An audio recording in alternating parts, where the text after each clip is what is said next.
When I grew up as a child in North Carolina, my mother would say, make sure you eat all the food on your plate, because otherwise this would be food available for starving Chinese. So the thought was China was such a poor country that people had trouble eating.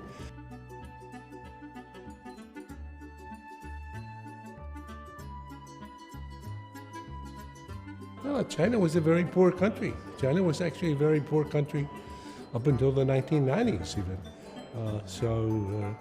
The idea of China as the largest economy in the world was an unbelievable idea in 1980 or 1990, even for most people in 2000. But China's rise has been the most spectacular event in the world in the last 25 years. I would say that's a great success story for the world. And as the president of the World Bank said just at the last session, over these 40 years, 800 million people who used to be very, very poor now are not poor, and some are middle class, some are even wealthy. So what a fantastic story for mankind, and what a good lesson for other countries. Yeah. This bridge goes across the Charles River at Harvard between the Kennedy School and the business school. I can see it out of my office. The renovation of this bridge, the discussion about it began when I was dean of the Kennedy School, and I quit being dean in 1989. The project began in earnest in 2012. It was a 2-year project. In 2014, they said the project is not finished. In 2015, they said the project is not finished. It'll take another year. In 2016, they said we're not going to tell you when it's going to be finished. Now it's almost finished. I contrast this in the book and in my presentation with the renovation of the Sunyang Bridge here in Beijing, which has got about twice as many lanes of traffic as the Anderson Bridge. How long did it take to complete the renovation of the Sunyang Bridge? 43 hours. So in the last 10 years, the U.S. has been building a 500-mile stretch of high-speed rail between San Francisco and Los Angeles. It was supposed to be finished by 2017. And many people think the answer is never going to be finished. So in those 10 years, how much high-speed rail did China lay down that's working today? I guess 16,000.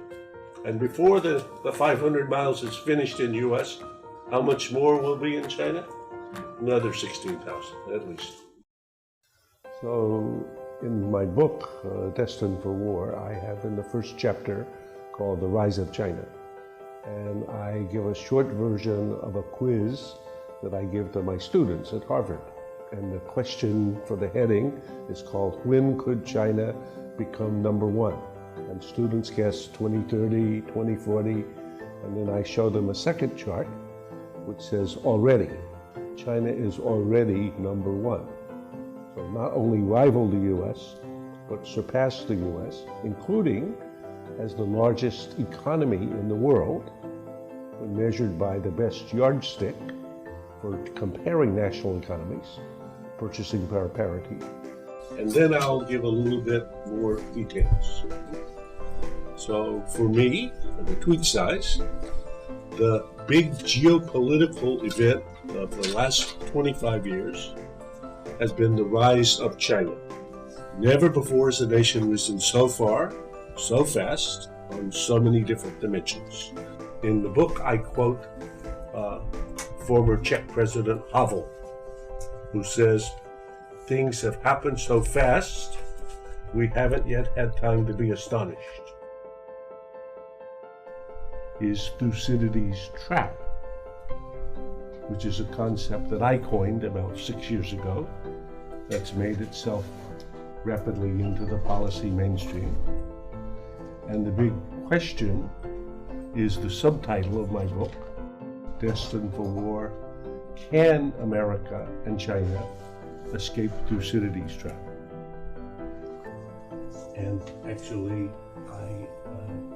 I believe this is what Xi Jinping believes when he says we need a new form of great power relations.